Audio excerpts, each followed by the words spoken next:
Hey everyone, welcome to All in the Line North Carolina's Letter to the Editor Writing Workshop. I'm Bree Bro. I'm the digital organizer with All in the Line North Carolina.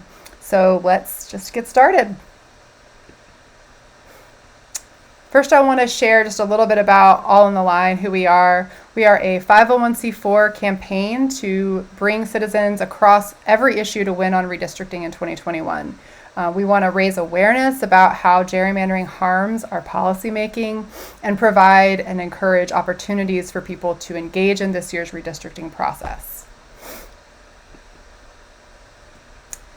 So our agenda for this training, we're going to talk a little bit about why we're here, why this is important, and why letters to the editor are a really great advocacy tool that we can use to get fair maps this year. We'll talk about what makes a good LTE, and then we'll have a writing workshop with some tips and tools to help you really easily write and submit LTEs to newspapers in your area. Okay, so why are we here?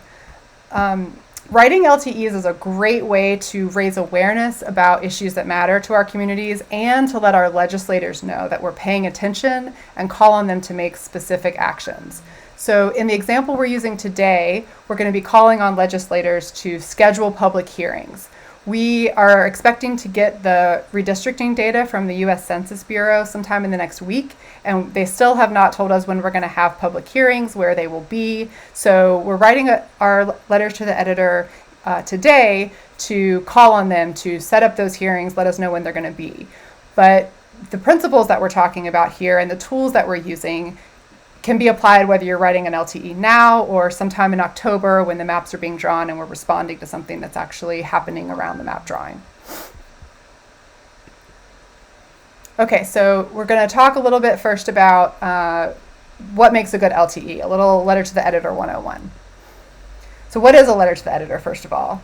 It's a short, usually 200 to 250 words message to a news publication in your local area that states your opinion on an issue, and it typically includes a call to action for elected officials or community members to address the issue that you're raising. You're calling attention to something and telling people what you want them to do about it. And the key there is we're keeping it short. Most news publications have limits on the number of words that they'll publish, and it's usually in the 200 to 250 range. So who reads letters to the editor? A lot of people think that people don't read newspapers anymore, but that is not true. I read newspapers. I love reading letters to the editor because it's a great way to hear what people think about an issue in a really concise way. And you know who definitely reads the local newspapers are the representatives. The elected officials are reading the local paper. They're reading letters to the editor to find out how their constituents feel about an issue. They definitely notice when a lot of people are writing about a particular issue. And what their folks are saying. So it's important to keep in mind that these are getting read, and they're getting read by the people that have the power to do something about it. Okay, so how do LTEs help us win fair maps? Letters to the editor are a really great way to provide rapid response when legislative developments require immediate messaging, when we need people to do something, to take an action, and you can write them quickly, and newspapers can turn around and print them quickly, so they're a great kind of rapid response tool. They're great for energizing our supporters and thanking supportive lawmakers. When people see lots of published letters, it fires folks up. It makes them realize that there are folks working on this. There are other people who care about it, and lets people know how they can get involved. It spurs that kind of activism. It's great for demonstrating our numbers and our power to the opposition.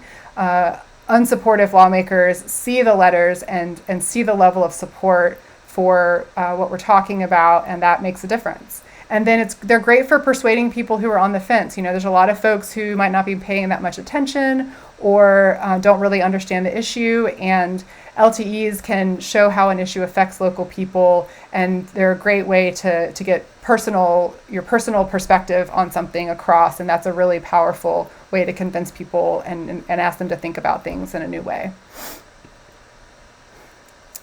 All right, so a few tips before we get into the tool. When you're writing an LTE, you want to keep it short. There are length requirements, as I mentioned, usually 200 to 250 words. So you got to keep it within that range. And then you want to tell your story. Make it personal. Share how you feel, how you're personally affected, or how your community is affected by the issue.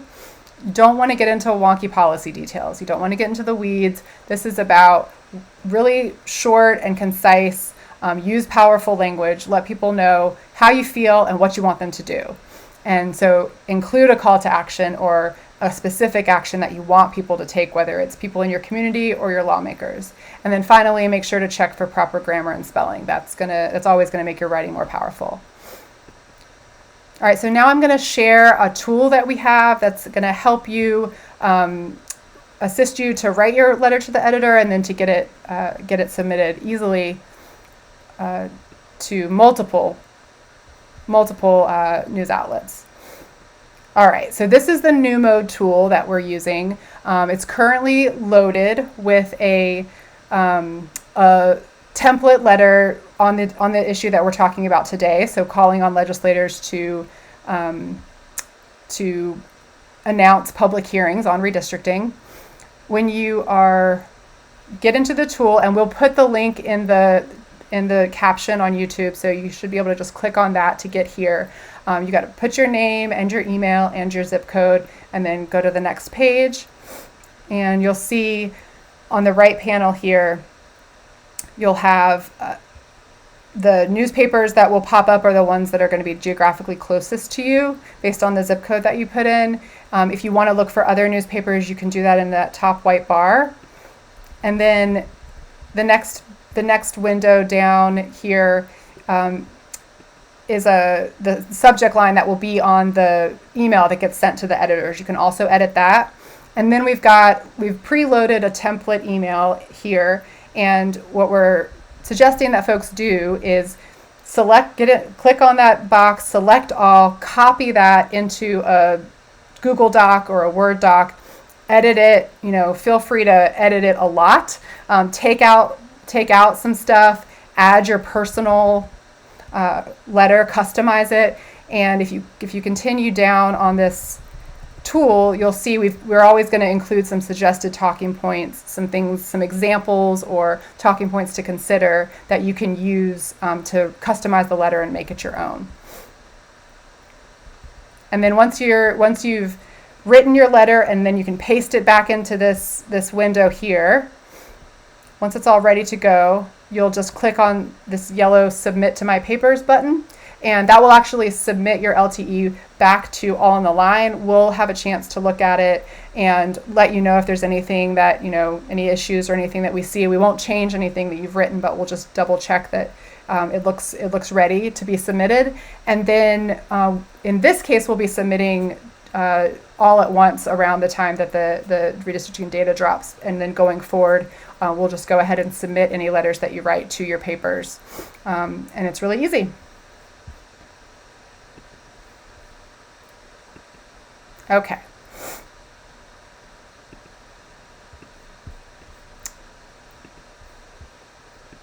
So when you're thinking about writing your LTE, when you're ready to customize it, we got a few questions here to help you think about how to write an LTE that's got all the information that you want.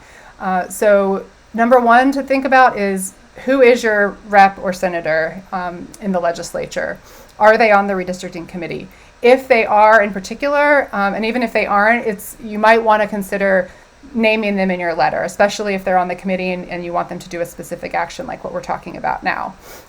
Next question to think about is just a sentence or two. Why do you care about redistricting? Why do you personally care about it? Go ahead and write that out, and then you can figure out how that fits into your letter. How has your community been affected by redistricting in the past, or by gerrymandering? A lot of communities in North Carolina have, so if that applies to you, go ahead and write some notes on that. Think about whether that's going to apply for the letter that you're writing.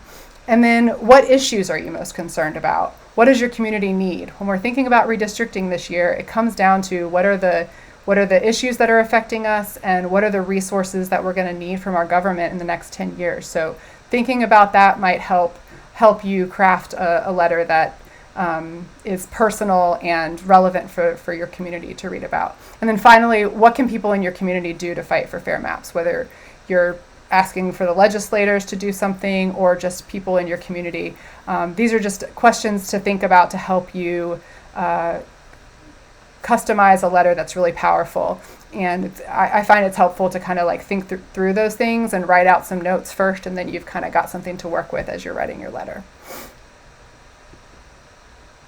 All right, so to summarize, when you're writing your letter to the editor, first you want to find out who your legislators are. If you don't already know, you can look that up on the NCGA website. It's ncledge.gov/findyourlegislators. And you can also, on that same website, look and see who's on the redistricting committees so that you have that information. Then you want to use the new mode tool, follow the link to make submitting your LTE to multiple outlets really easy. When you get into that tool, copy the template letter, click in there, select all, copy that into a Google or a Word doc, and then in that Google or Word doc, it'll just be easier to edit. You can also use the talking points or the examples that are on the new mode page to kind of jog your creativity and help you think about some examples that you could use to personalize it. Don't forget to personalize your letter and keep it short.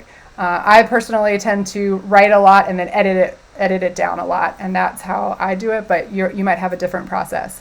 Once you're done customizing it and you've got your letter the way you want it, copy and paste it back into the new mode, and then just click submit, and we will take a look, we'll approve your copy and send it on to the newspapers to get it published and get your voice out there. So it's super easy, and I think that we've just got a few next steps, and then we'll say thanks and get to writing our letters. So after you are done watching this training, we hope that you will complete your LTE and submit it to new mode. We'd also suggest that once you've taken the time to write this great letter to the editor, you can also post that in whole or in part to your social media. It's a great way to get your message out there to more folks. A lot of people are scrolling through Facebook and Twitter. You can make a Twitter thread out of it. Share it in an email to your personal network. You've taken the time to put your thoughts together like this. Share it with as many people as you can. Check and see when it gets published. Share it out again. And then also we'd ask that you consider sharing the new mode tool with other people in your network, in your life, who care about democracy and want to make a difference, because this is something that's really easy that anyone can do, and the more letters that get submitted, the more the newspapers see coming in, the more likely they are to print some, because they know it's a big issue that people are caring about. And then finally, follow All on the Line North Carolina on Facebook and Twitter. We're posting there, and that's a great way to keep up with what we're doing and what was happening in the redistricting process and how you can get involved. And you can also check out our Mobilize page for upcoming events and future trainings. So I know that everyone has a lot of things that they could be doing with their time, so we really appreciate you taking the time to be with us here today, watch this training, and take the time to submit your letter to the editor and get your voice heard. So thank you very much, and we'll see you next time.